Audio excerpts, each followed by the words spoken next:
Hey, happy Monday. It's the 4th day of the 3rd month, 3/4/2024. And let's see if we have one last book. And it feels like we have one in this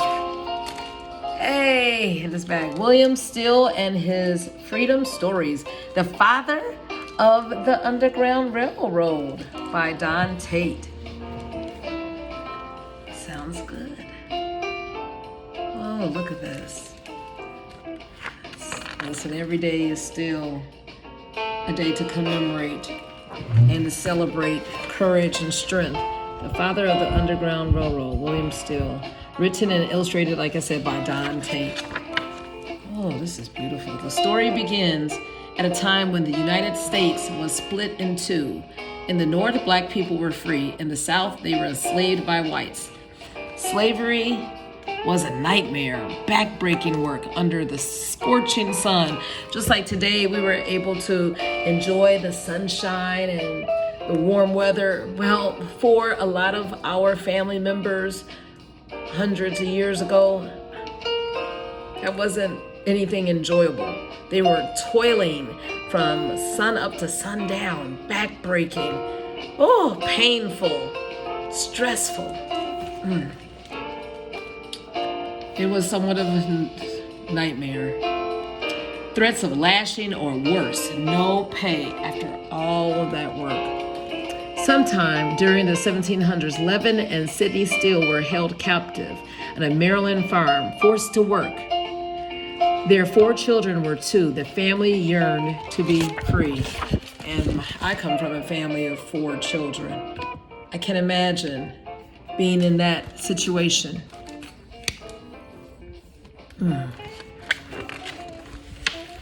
I will die before I submit to the yoke, Levin told the man who enslaved him. The two came to an agreement. Levin was allowed to work over hours, actually receiving a small income. With the money he earned, Levin purchased his freedom. But freedom wasn't always fair, especially to black people. Could a free black man remain in the South? Levin must have wondered.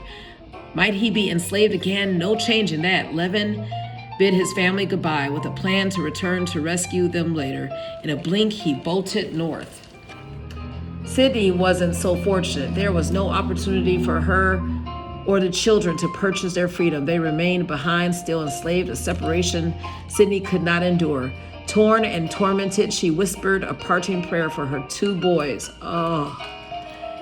who were big and strong enough to fend for themselves. Then she escaped with her 2 girls. Oh my, let's just look at this for a moment.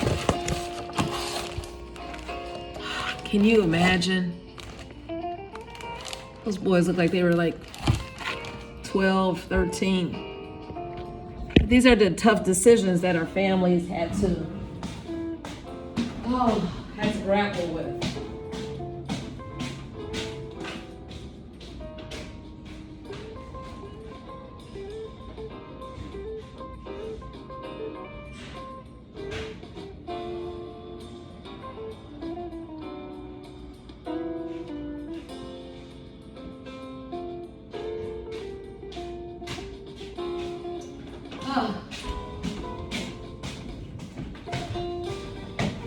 Yeah, this is reality. This was the reality. So she escaped with the 2 girls. She had to make that decision. Sidney reunited with her husband in the Pine Woods near Washington Township, New Jersey. Now they were together, free as the wind. They changed their last name from Steele to Steele, the EE to I, to throw slaves catchers off. Their new life was good, but living ached like an open sore. Levin and Sidney longed for the 2 sons they left behind. Can you imagine thinking about them all day? Over the years, the family grew. Now there were 15 children, 15 mouths to feed. Oh, how they struggled. Money was tight, food was scarce. Shoes, if any, were hand-me-down. In 1821, the youngest child was born. Sunlit eyes, mahogany skin. They named him William. He grew quick as a weed, like our children do. 8 years later, a neighbor was attacked late one night. The man had Once been enslaved in the South, he'd escaped and found peace in the pines. Slave catchers tracked the man down. They rushed at him, cuffed his arms, beat him badly. Oh my. Painfully, the man escaped again, but he needed help, and soon the greedy men were still on the prowl. The neighbors called on William. The young boy knew every nook and cranny of the woods. William led the man to safety, some 20 miles away. The experience defined the rest of his life. Isn't this beautiful? This was what he was called to do, yes. William's father ruled the roost. His rules, chores were the priority, education was not. Schooling had to wait for rainy days when the ground was too soggy for work. William looked forward to sharpening his mind, but attending class was no easy walk in the woods. The North might have been free, but free was not always fair, especially to Black people. One day, on the walk home after school, white kids pushed William over the side of a bridge. They laughed. William plunged into the water. Eventually, William's father pulled him out of school. Learning to read would have to wait a few seasons.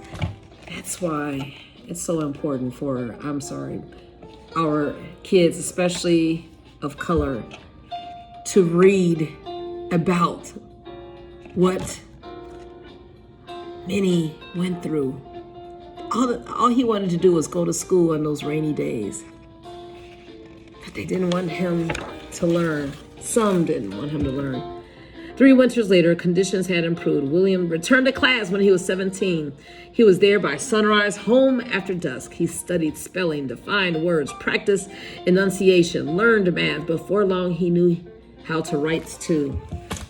One wintry evening, warmed by a fire, William grasped his favorite newspapers, the Colored American, an anti-slavery newspaper. It was owned and published by Black people. They published stories that protested discrimination against Black people in the North.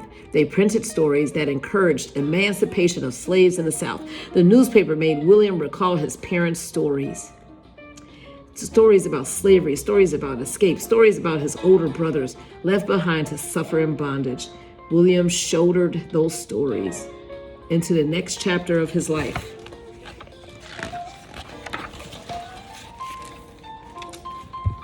By age 23, William craved more excitement, as any young man would. Life in the pines moved at a snail's pace. Might the big city bring bigger opportunities? In 1844, he decided to find out. With $3 in his pocket and $1 billion in pride,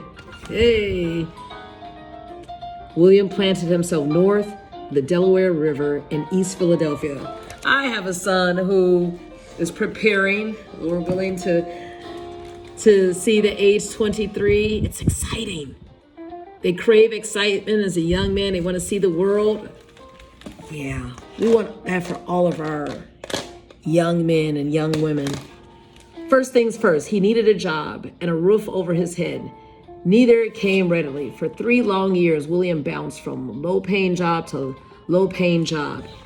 He threshed clamshells, hauled wood, laid bricks. He peddled oysters, dug wells, hawked clothes. He worked on a dock, then at a hotel, barely earning the smell of money. Long, cold winters, grumbling belly.